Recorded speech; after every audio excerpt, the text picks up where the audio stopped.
So I have the honor to give a more formal introduction for Lynn, and I'm very excited for her to be here as well. Lynn Hershman Leeson has produced radical performances, new media work, and films since the early 1970s, when she developed her Roberta Brightmore persona, enacted live and documented through a range of legal procedures and personal engagements, including psychotherapy. Hershman Leeson has been internationally acclaimed for her pioneering performances and use of new technologies, as well as her investigations of issues now recognized as key to the workings of our society: identity in a time of consumerism, privacy in the era of surveillance, and interfacing of humans and machines, and the relationship between material and virtual worlds. She's directed 4 feature-length films: Conceiving Ada, 1997, Technoless, 2002, Strange Culture, 2007, and Women Art Revolution on the feminist art movement in the United States, which was named by the Museum of Modern Art as one of the best 3 documentaries in 2011. A collection of essays on her work, The Art and Films of Lynn Hershman Leeson, Secret Agent's Private Eye, was published by the University of California Press in 2005. Her work is included in the collections of the Tate Modern, London, Museum of Modern Art, New York, and the University Art Museum, Berkeley, and the Los Angeles County Museum of Art. Hershman Leeson has been included in numerous exhibitions, including Out of Actions, Actionism, Body Art, and Performance, 1949 to 1979 at MoCA, WAC, Art and the Feminist Revolution, also at MoCA, State of Mind, New California Art, circa 1970 at the Orange County Museum of Art, and the upcoming Electronic Superhighway 2016 to 1966 at Whitechapel Gallery, which I think opens tomorrow. Hershman Leeson's work has been the subject of 2 retrospectives. The first at the Henry Art Gallery in Seattle in 2005, and most recently, Lynn Hershman Leeson Civic Radar, which opened in 2014 at the Zentrum für Kunst und Medientechnologie in Karlsruhe, Germany. She lives and works in San Francisco and New York. Please join me in welcoming Lynn Hershman Leeson.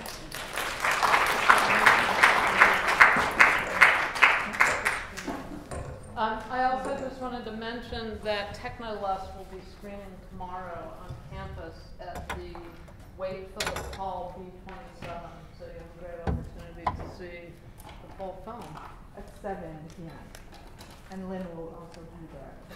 Do you want to turn the overheads down a bit? So just push this to get in. Yep. Okay. Turn this down. Sure. Yeah. Oh, Hi. Well, it's a real pleasure to be here, and you're so fortunate to be working with Amelia. Amelia is an old and dear friend of mine, and grateful for the invitation. So what I'm going to do is just talk a little bit about my work, and then just show a 20-minute clip of something that I just shot. So I divide my work into BC, which is before computers, and AD, which is after digital. And it was in the spirit of Berkeley, California, which is also BC, in the 60s where I was living, that framed the armature of what my works were going to become. And I'm going to show only a few examples today, but civil rights and the issues of that time were the basis for creating these works. And around the mid-60s, I created this series called Self-Portrait as Another Person and Breathing Machines. And what these had sensors, what I found out recently was this is the first sculpture that used sound and sensors ever. Now these works, most of them made in the 65, were shown for the first time last year. Nobody would show the work. They said it wasn't art. Therefore, also nobody wrote about it, these pieces.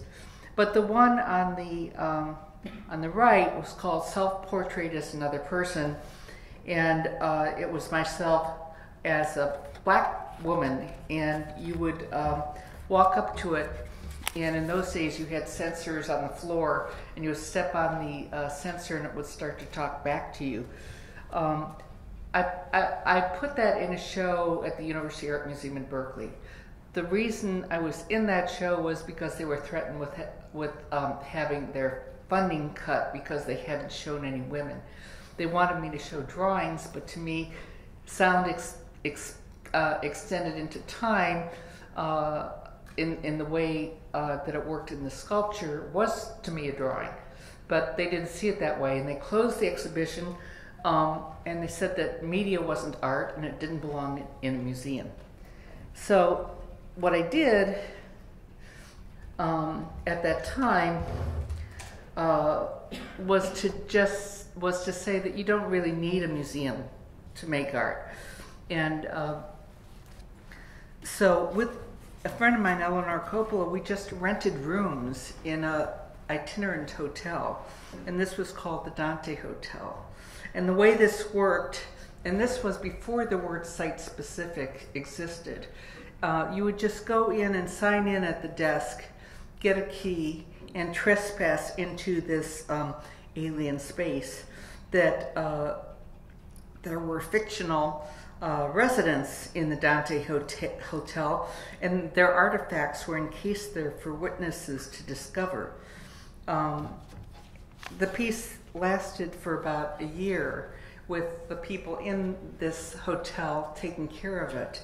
It ended when 2 in the morning, somebody noticed that there were these these bodies, what they thought were bodies in bed, and they thought that they had been murdered, and they called the police, and the police took them to central headquarters, which I thought was the apt narrative for that ending.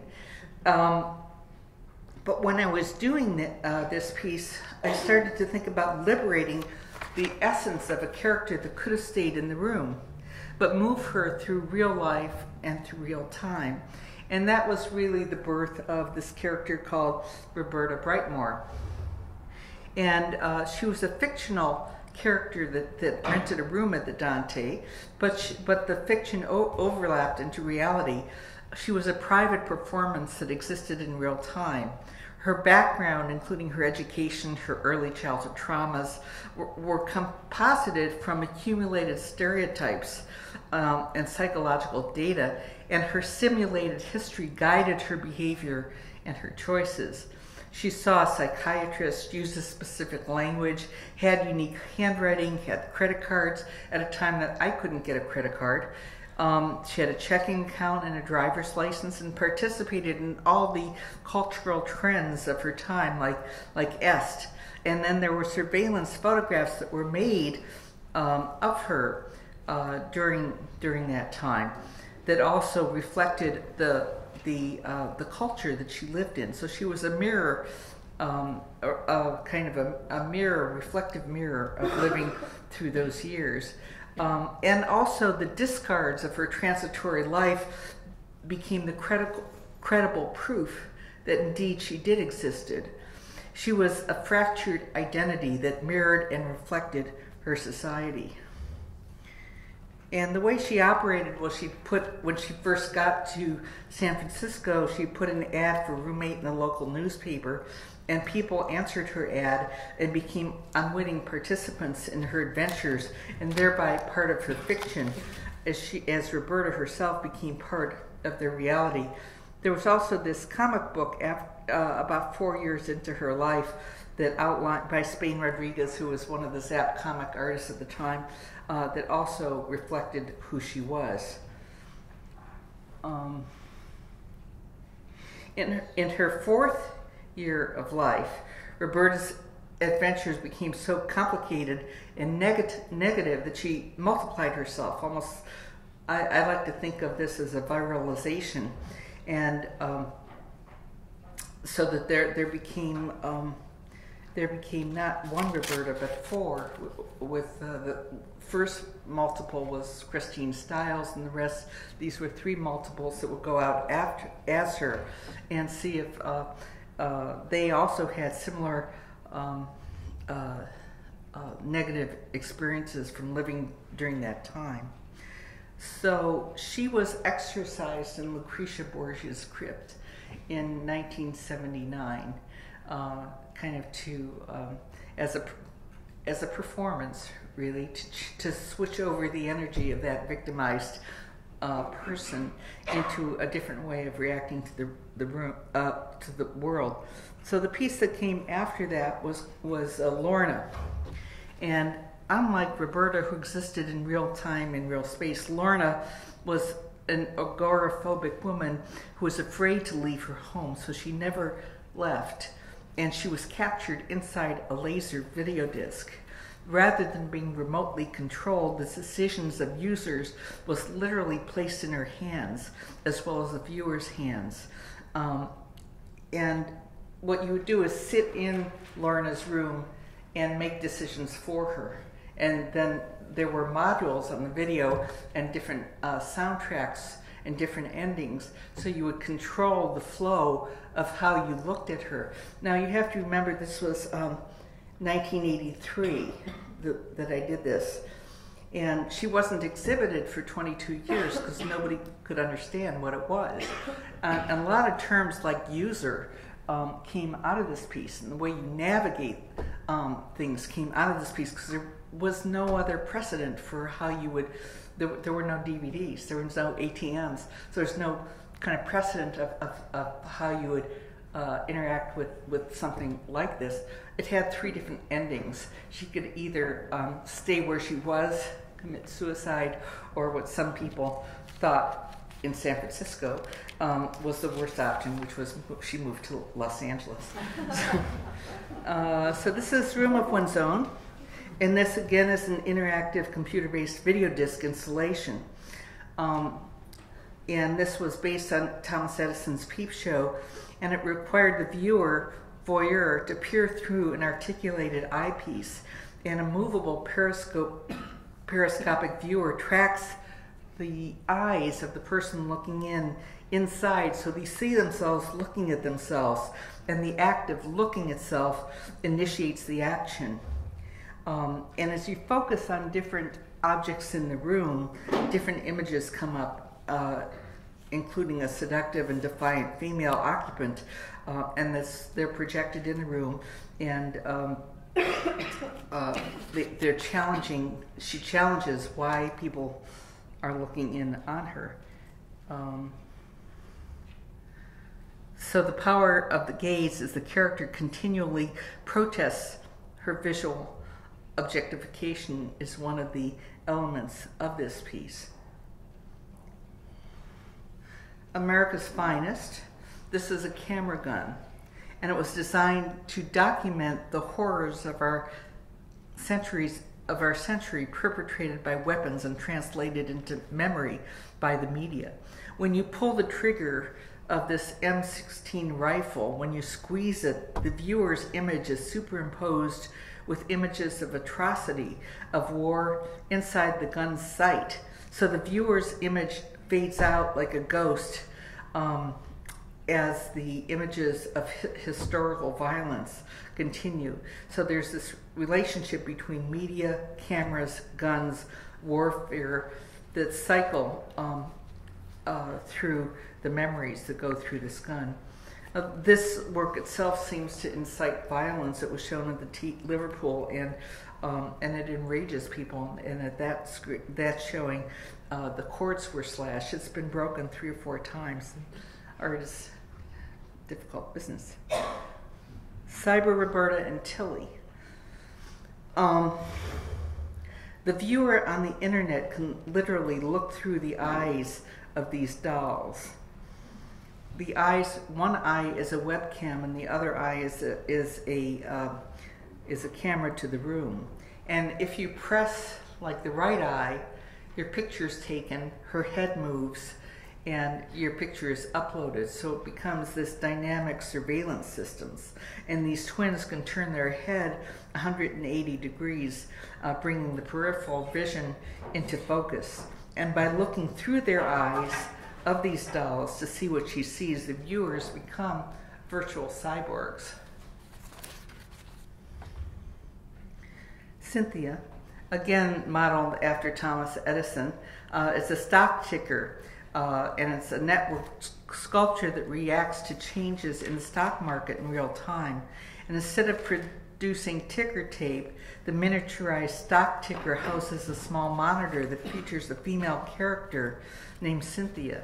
Cynthia's drive is composed of accumulated stock data that is compiled and translated into 16 base behaviors that symbolize the market performance. So if the stock market goes up, she reacts in real time, and she, for instance, if it's up, she goes shopping. If it's down, she starts drinking. And data defines her behavior just as we humans are programmed to act on the information that we receive or the perceptions of information that filter through us. So recently I've been developing these artificial intelligent bots. And so far we have Ruby, Agent Ruby, and you can go to agentruby.net. Now this was made in 1997. It goes with Technolust. And so this was 15 years before Siri. And you can talk to her, you can type to her and she will react. There's also one named Dina, and there's another one that speaks 2 languages. And they feed off of the values that are input. They build their intelligence the more that they're used. And the raw data regenerates flow of information over time. The thing that I didn't realize when I made these is that they're live and they're constantly mutating and their responses are unpredictable. So as long as there's an internet, they're collecting information. Now, what happened with these pieces was I gave this piece to the San Francisco Museum of Art because I couldn't afford to keep her, pay the yearly fees to have her for her. So they did it, and what they did was they found that there were, I think, 80 tons of information that people had spoken to her on questions such as what it's like to be human, feminism, politics, the economy, from the time she was born until 2013 when she was exhibited. And they culled all of that information and made them into 10 books, which are really reflective of a global dialogue of what people were thinking about that talked to her. This is Dina. Now Dina, like most daughters, are smarter than their mothers. So Dina has a better memory, and you can just talk to her. You don't have to type to her. And she has voice synthesis and speech recognition, and she answers in a different way than Ruby does. And also these bots have different personalities, and I don't know how it happens. The programmers don't know how it happens. Ruby is kind of shy, but Dina is really aggressive and kind of mean. And maybe it's the middle child, but I don't know what the structural difference is because we used an identical program to her, but they come out having their own way of dealing with life. Then this piece is called Life Squared. In 2005, after making Technolust, I was able to, Stanford acquired my archives. And I wanted to figure out a way to have my archives online and living as a living system. And this was when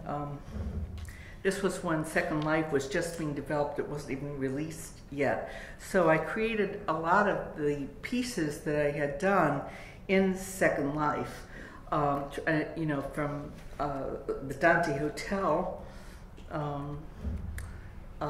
which, these pieces were really unreplicable, but we wanted to create a semi-sensual experience, and the inner of the initial intervention and its web shadow. And it became kind of a production of a memory prosthesis, a kind of shared cultural consciousness of that particular time. Remaking my archive online was not an act of reframing for the new social media condition informed by developing technology and collective web-based capabilities. It represented an interest in media traces and the fragments that become historical artifacts that are remade into narratives that we don't expect, that become autonomous, networked, and mutate into stories that question how context is produced and mediated. So the production of art is singular, and the production of connectivity is plural. This piece was only shown twice and really doesn't exist. So the piece that I wanted to exist online no longer does, because somebody else bought the company of Second Life, and it's completely different than what I imagined it would be originally. So skipping over about a decade, this piece was made last year, and it's called The Infinity Engine. And it's the installation hub of a multi-platform project that includes a film, a web-based presence that intertwines and exposes the ethical implication of current research in genetic engineering, DNA manipulation, regenerative medicine, and how to survive the battle of evolution. And this work premiered at the CKM last year, and the museum at that time had to declare itself a genetics lab in order to exhibit some of the GMO fish that were put in there. When this piece showed at Modern Art Oxford, scientists compared the AI/ML code of Dina and Ruby's and the artificial intelligence to genetic engineering. Now, this work also includes a reverse facial recognition component that defines the user's background. So you walk up to this piece, it scans your face, and it tracks backwards to your genetic origins, and then tells you where you came from. So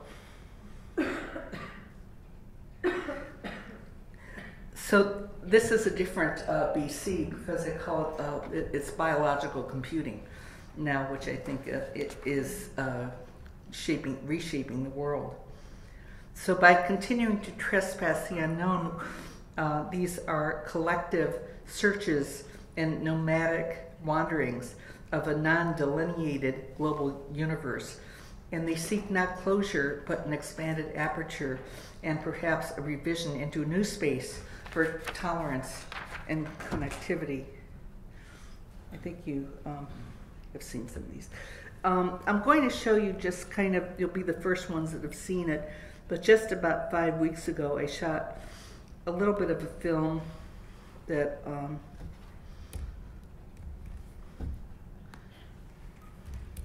how do we get out of this? Oh. I did that.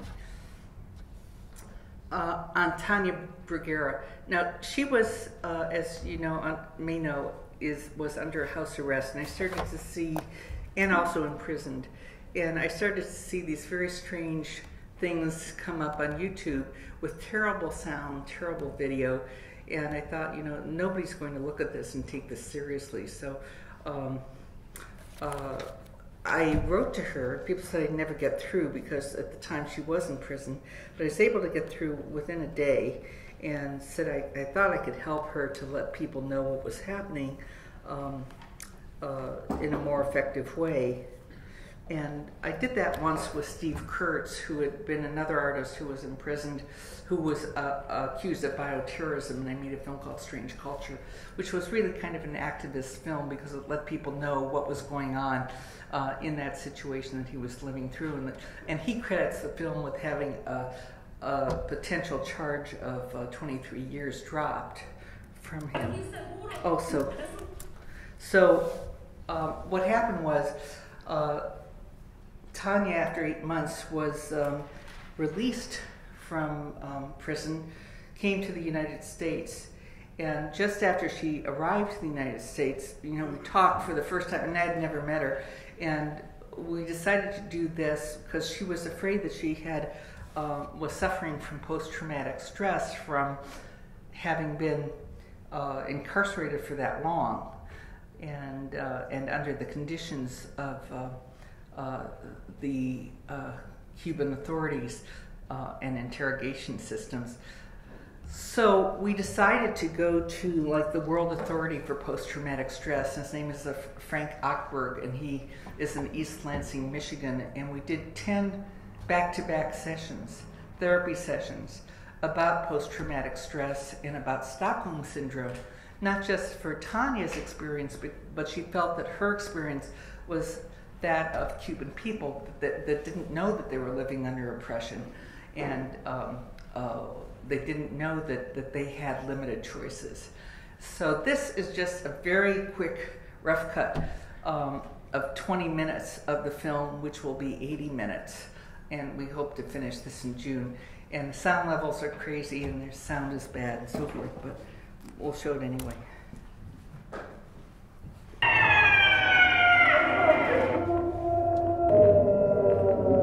We should start this at the beginning. This wasn't.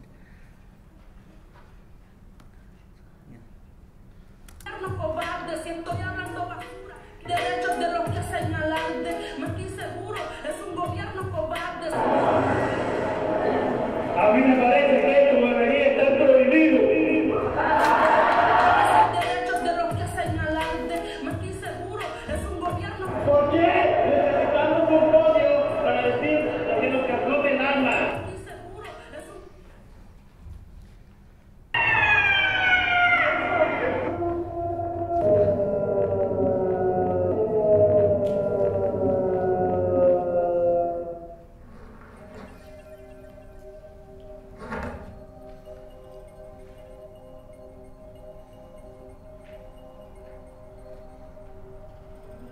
Performance is a state of vulnerability of the self.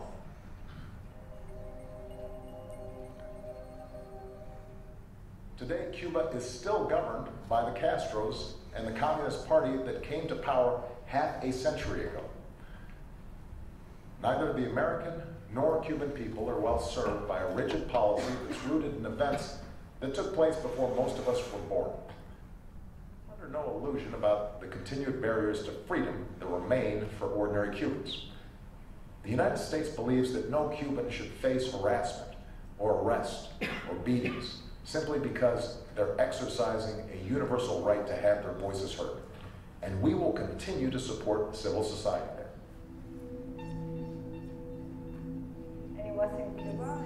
I give 300 disposable cameras to the audience. And my original idea about that was just focusing on the flash, kind of like making a more realistic copy of what happened in those events.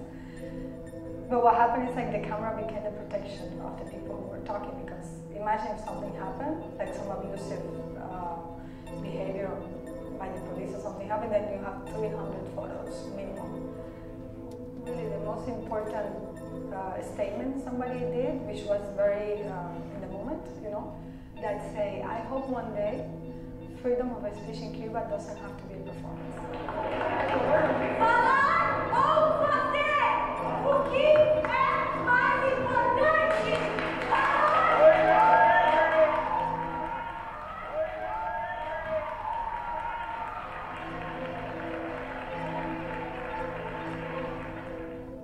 I wanted to talk to an expert who understands how people survive post-traumatic stress, to show it to people in Cuba, the change, and by using my example, see if they can identify themselves with what is happening.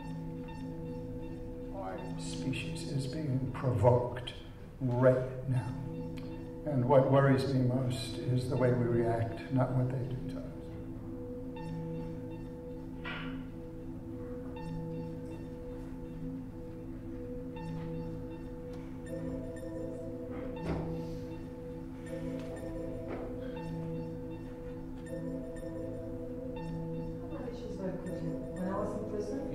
I'm not religious in the traditional way. I believe in whatever energy, something maybe. But immediately, this is so weird. And it's embarrassing. The first night I was in prison, in the detention, I talked to like things. Like I'm like, okay. You're talking to the angels, or you're talking? No, I talk to specific people. Yeah. I'm like, I talk to this dissident. Like I was in my mind, like, okay, Uh-huh. I go Valdo Paya, this dissident that was killed by the government. And I talked to, this is crazy, like John Paul II, which is crazy, because I'm having peace with him for another hour. And I say, well, if you guys really exist, I want to see a miracle. I want to see me out of here, like, soon. A quick story of censorship in Cuba. When the government, the Fidel Castro regime got in power, they right away realized how useful artists could be, any kind of artist. And to be honest, the revolution sparked the illusion of people. The promises were amazing. The idea of social justice is the most beautiful aesthetic appealing for any artist, you know. And they really did a lot of wonderful things. I'm not saying everything was wrong. Artists wanted to work for the revolution. Then in the 70s, there was more Soviet kind of moment in Cuba, and they wanted to impose obviously the art like this kind of more social realism and work for the government. So it was not anymore like you enthusiastically believe in it. It was more like this is a job you have to do for us. Like we need you to be a my college when I was 18 years old, I saw him. First, they were censoring the final product when it's exhibited, and they realized that, oh my God, this is happening. We have to cut it before people, you know, reproduce it. Then they went into, we have to know what they're doing before they exhibit it, you know, before, or let's go before the exhibition is open, so they close it. They learn to interrupt the process at an earlier phase. Exactly. And they have gone so far that then after that they went into halfway with, they had people in studios or visiting the studio before the work is finished. Until now, what happened with me at some point is like, they even censor you before you even have the idea, which is fascinating.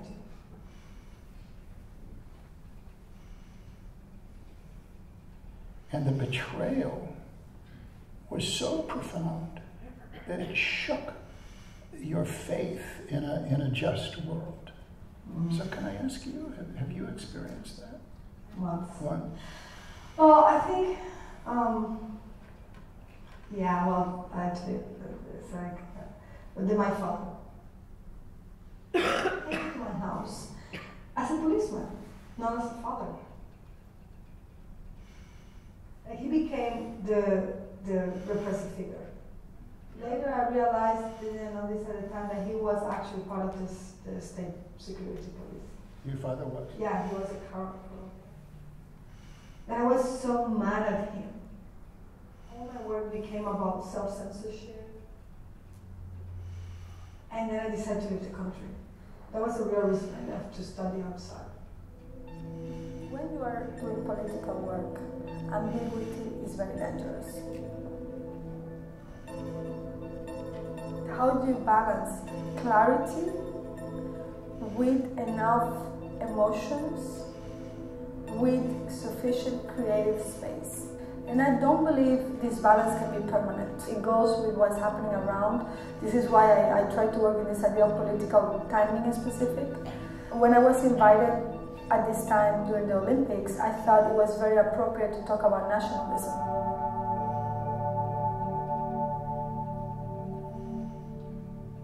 The title of the piece is Surplus Value, and of course it's a Marxist concept, and it works with the idea of labor and value. The piece has two moments. At the beginning, when you enter, and you are told that you have to do a queue, a line. You have to wait. People have waited. Like now, somebody told me an hour, 15 minutes, 45 minutes, like a long time. When it's your time, you go through a lie detector. It's an officer who actually works on that. That's his job. So once that person decides, you can enter or not the space. Have you ever deliberately overstayed a visa? No. Have you ever been asked to leave a country for any reason? No. There is also a little detail, which is the people who are in charge of taking care of the queue from the museum have the authorization to enter people randomly. Once you enter the space, there's a maximum maybe 5, 6 people at a time. It is a reproduction of a historical object that was stolen a few years ago in the Auschwitz concentration camp. There were 4 of these signs. The first one was done in Dachau, and it was done in 36, 3 years after the opening of the camp. The camp was a labor first, then concentration, then extermination. The B is inverted. And it was a gesture the prisoner who made it did in purpose. A very tiny rebellious moment where he wanted to make something imperfect, where perfection was the rule and where perfection was the way to go. Officers were so arrogant they never saw this, but the prisoners were seeing this as a little, very small hope. It's not an isolated case. This is the story of many, many Cubans. Maybe it's not the father, maybe it's the brother, maybe it's the husband. We even had cases that are documented, this is not a speculation, where the government has asked a man or a woman to become the partner of somebody as a way to survey the other person. Yeah. I think the way in which the government plays with intimacy is very damaging. They play a lot with this idea of the invasion of privacy, and how they feel they have the right because your privacy belongs to them. Nobody talks about it. Nobody says it. So for me to say it is very risky because there's no law that protects the people. I was 8 months during a process, emotional but also legal, and I couldn't find a lawyer who defended me.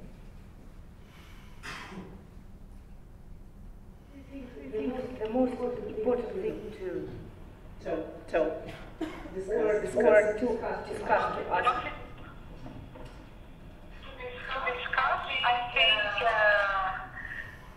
I think there is possibility of fight because there is a lot of politics and a lot of injustice. Yes, it's true. How are you now, by the way? You are in Milan, yeah? I'm very happy to be talking to you guys. I'm very glad. We are happy also. Thank you so much. And we want to say also that we appreciate your position because we have kind of the same position. Tanya, have you been able to get a lawyer down there? Well, I haven't been able. I saw around 7 different lawyers, and now I'm a student of law. Now, the lawyers work for the government, and they cannot go against the government.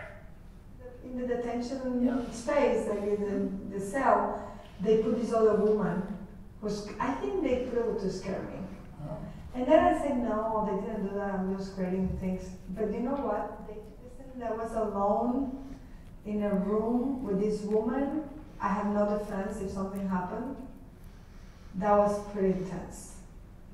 And then my defense mechanism, I want to be the most vulnerable possible, so I say, she started talking about politics and stuff. Come on. And about this, you know, this person.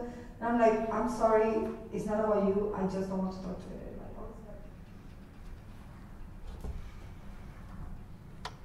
They label you, and they come after you with certain potential punishments that are lethal. I mean, to be a traitor is to get the death penalty. Thank you, Rosa. Broadcast that I saw, it seemed like they were building a treason case. Yes, they were. And you've talked here with me, and I've seen it, and I didn't expect it. How guilty you feel for telling truth to power. Very intense, because I always damage people. What do you? And I did it again with my sister. With your sister? I really want her to keep working with me, and she's the one really who's traumatized me. Like, she cannot even mention Cuba, and so she started crying, and she's like, and I'm like, let's talk about it. Yeah. No. Why do you write about it? No. Like, she's totally in denial. Well, part of the burden of responsibility that you have is you do bring others along. You know, in your own way, you're not a revolutionary, as some people are, but yeah, you are. Revolutionaries gather others to confront the tyrant, the person who has power. And it's risky. In a war, people die, bullets fly. In a confrontation through art and public statements, people's reputations suffer. And you've talked here with me, and I've seen it, and I didn't expect it, how guilty you feel for telling truth to power. Very intense, because I look like I was damaged people. What do you And I did it again with my sister. With your sister? I really wanted to keep working with me, and she's the one really who's traumatized, not me. I went to Sri Lanka after the tsunami, and that was one of the saddest situations for me. Standing with simple people whose children had been washed out to sea. And I knew I was doing something correct. I was there. I was helping their helpers know how to help. Yeah. But not everyone should do that.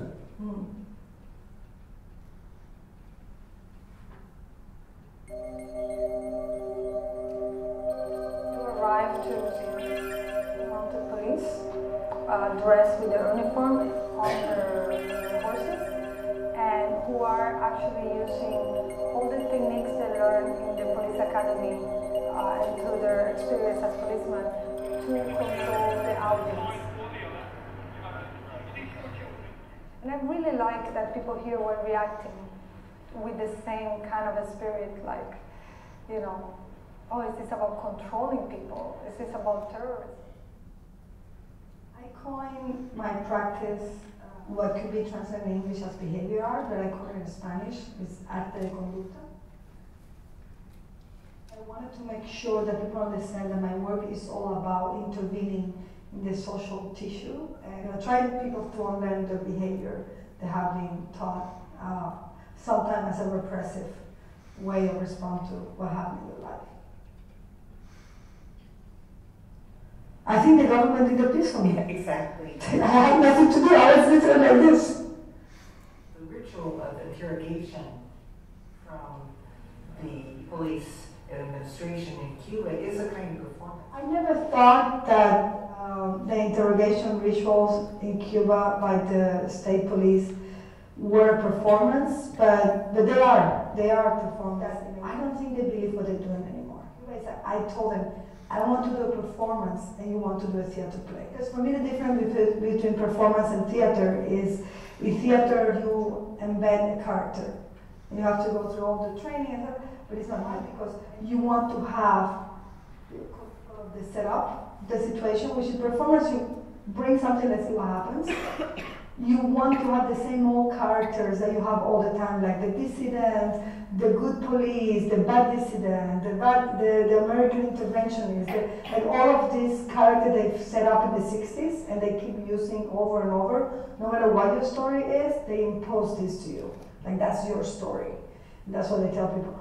So, and also because I think in theater there is traditional theater that the interrogation rituals in Cuba by the state police were a performance, but they are performance. I don't think they believe what they're doing anymore. I told them, I don't want to do a performance and you want to do a theater play. I think we don't have the right one, but Feet. And they were doing that.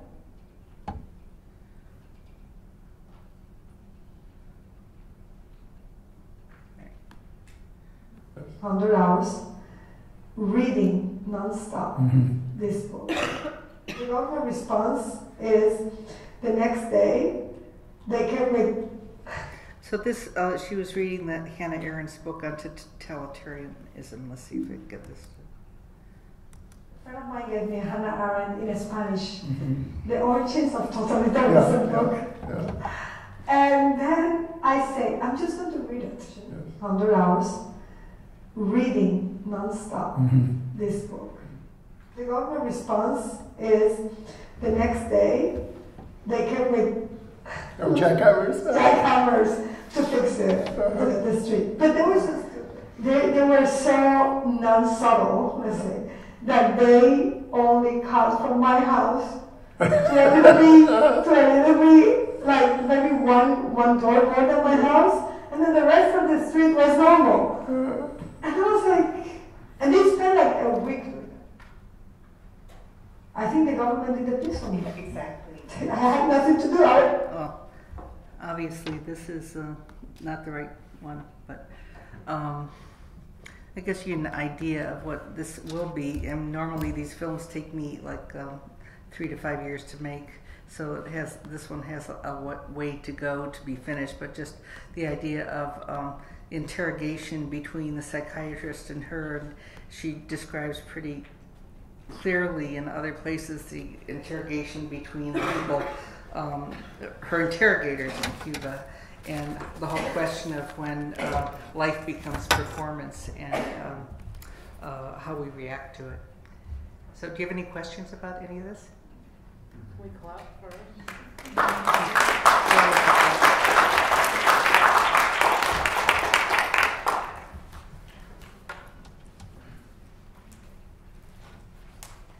Yeah.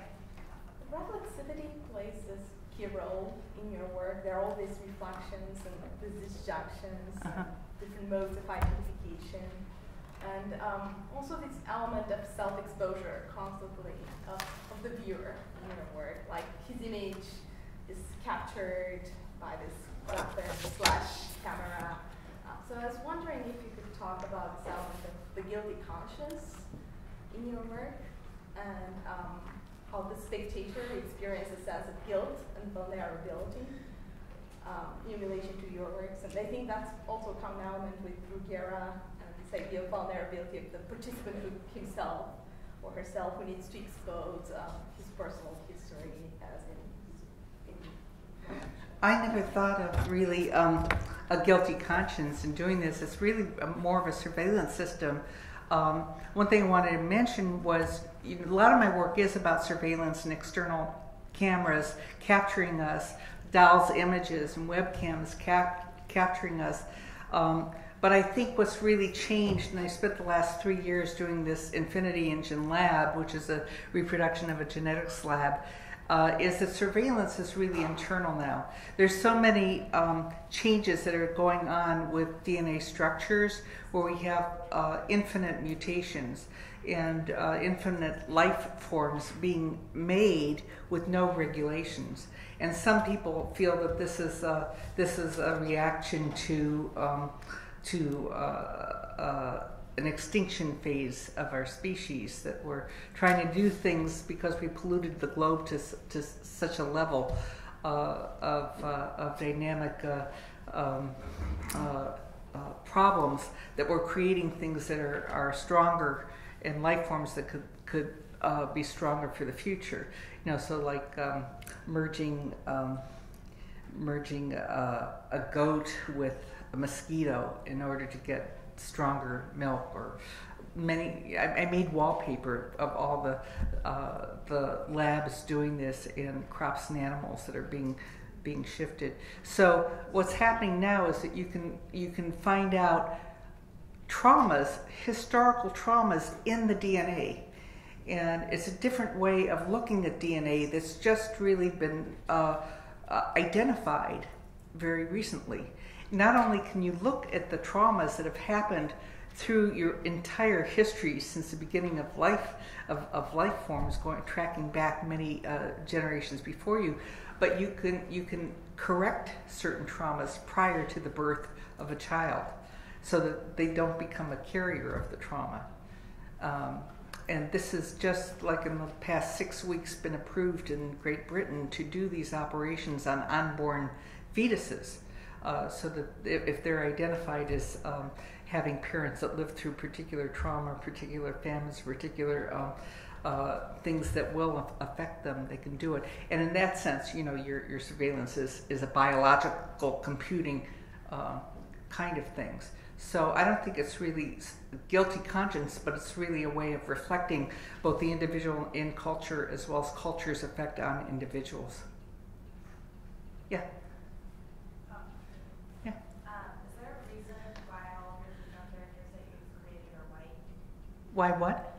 Is there a reason why all of the female characters you've created, like Ruby and Tina, are all white? Well, because Tilda Swinton was the character of a film that this was part of, and they're all the two bots that I showed here were her character made from her. But also like Lorna and just the various female characters that you showed that weren't necessarily also red. Well, I mean, I've done so many projects. I mean, I had 750 projects. I've worked with women who are Black, women who are Latina, with people, with all kinds of people. I just didn't show them now. So, but if you're asking about why the bots are white, it's because they have to do, they're extensions of a film, kind of expanded cinema of that particular element. Yeah. So you spoke about sound in self-portrait as another person, as a kind of drawing. What is it about time-based, working with time-based processes? What does it allow you to do that working in more static or forms that are not as static? They're not as interesting to me. They're too flat. I mean, time, it seems to me, since the beginning of these pieces in the 60s, time is a real substantial element in kind of the work as it's performed and as it's changed and as it becomes live. And I think, you know, that elevates the risk that we're taking in doing it. If you do something to me that's just flat and a singular process thing, it seems it's not reflective of the time or culture that we're living in. And I also like kind of the underground that's being built from something that has a shadow, and being able to excavate that shadow in some way to refer to in the future.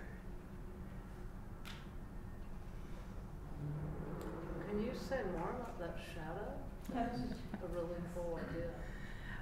Well, for instance, you know, with the bots and finding out that people were talking to her all over the world and collecting all that information, you know, so anything that's living on the internet at least has that other kind of encoded presence that isn't as obvious when you see it, but it's kind of the trail that then when on Earth gives a completely different resonance to what that piece has meant.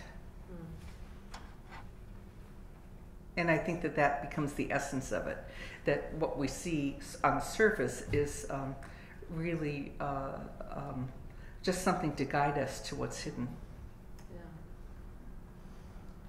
Yeah. You mentioned that one of your bots that you ended up you couldn't afford to keep it going. Right. Going back to some of your earlier stuff with technology, how, other than possibly like work like school grants or something? I didn't get any grants. I never got any grants. How were you able to access some of that technology? I live in the Bay Area. Yeah. But was it just a bunch of people that were willing? I mean, because like if someone new here that wants to get into technology, a lot of it's intimidating because of the cost and stuff like that. And so I don't know, like, what were some of was it just networking through that Bay Area, or? Well, you know, there were some downturns. I mean, the thing with the work that I do is people are really interested in working with the ideas of projects and expanding what's been done with technology. For me, you know, I didn't want to compete with the history that already existed. I really wanted to deal with the technology of our time and the art of our time to reshape the future. And so programmers who work for companies are doing very often very routine things that don't take chances and that don't push things through to the edge. So we were able to take people who were just interested in becoming collaborators and working together and pushing that spark as far as we could. And it was not about money at all. It's about kind of an aesthetic cohesion of ideas between scientists and artistic pursuits. The guy who programmed the reverse engineered facial recognition system that identifies DNA and then mutates it with all the people that have been to that piece was a NASA scientist. And he was bored with what he was doing there. So, you know, that's how the conversation started. So you just put out a call. When I wanted to do the first AI piece, we had 18 programmers from all over the world trying to solve this and figure it out.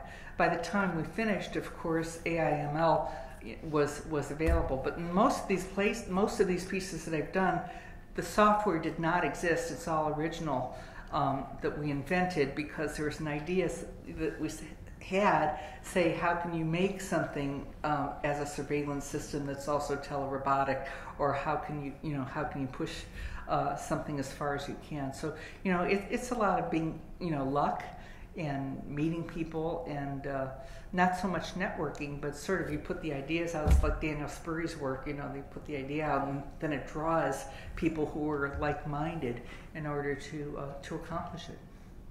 I think you have to be positive. You have to have a sense of humor. You have to be really positive that you're going to be able to do it. And there's always a way to do it. So.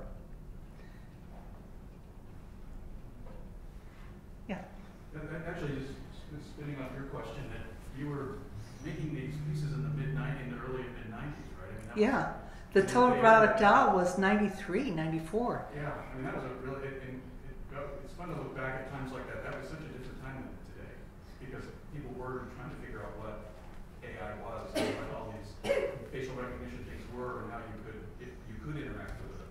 Well, the facial recognition thing was last year. Oh, okay, but I mean, it's just spinning off your question about how I bet people were really interested in working with artists. Scientists were interested in working with artists in the 90s to do that. It's a time that's passed, in a way it's kind of passed.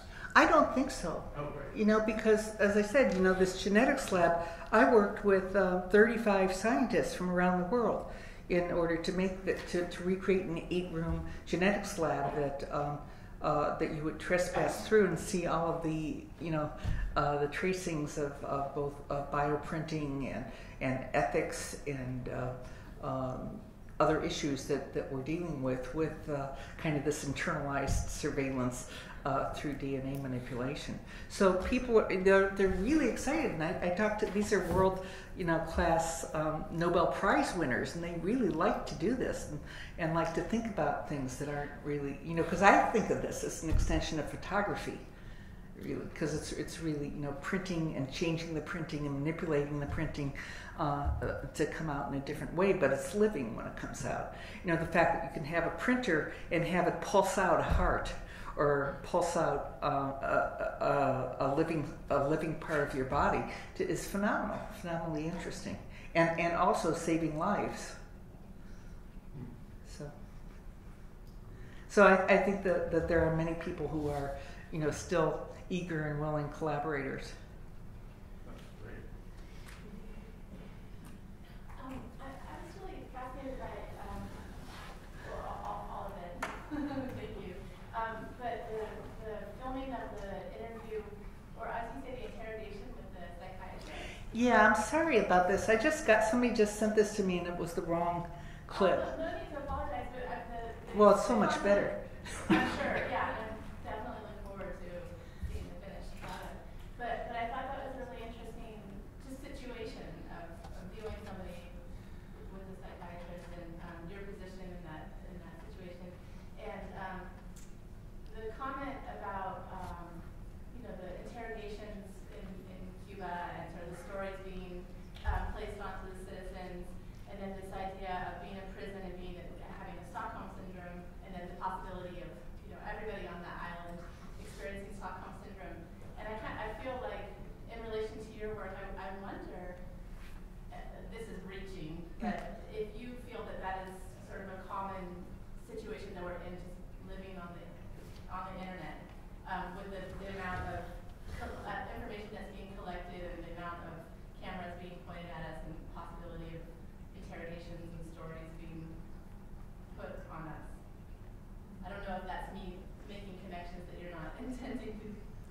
Yeah, I think that's interesting. Interesting point, really. I mean, when I went to visit Laura Poitras last year, who did the film Citizen 4, I had to leave my cell phone out on the door, and I've known her for 20 years. And you come in and everything is covered up so that there can be no supposed surveillance. There probably is. You know, all the computers have black claws on them to cover, because you can look through them when they're not on and find out what's going on. But I think I haven't thought about, you know, the internet itself as doing that. But I think there's probably a point. There's a part of it, right? I mean, it's not all like that, but much broader. And it's really more, I think, about connectivity, you know, than Stockholm. I'll have to think about that, you know, about what draws us back to the abuser. So it depends whether you're abused by the internet or not, and whether it's using you or you're using it, is, you know, and the return of that. Yeah, I had a question. I was intrigued with when you were presenting the bots, you got to the daughter bot. The daughter is smarter than the mother. And From my own experience with my daughter. And I was curious when you said that the bots had taken on different personalities and the programmers didn't know why. Right. If you could elaborate on that. How does that happen? We don't know. We've tried to figure it out. You know, how can you take the same, like, structural architecture of code, identical, and have them come out doing different things with different, I mean, it's the same thing when you have kids, and it's the same kind of DNA relationship, and they're born and they're different. I have no idea. We can't figure it out. Isn't one of them, you said one of them is the input is typed and one of them is spoken. Yeah. So that could have something to do with maybe people are more aggressive when they're speaking, and that's why Dina's more aggressive. I mean, maybe that could be a difference.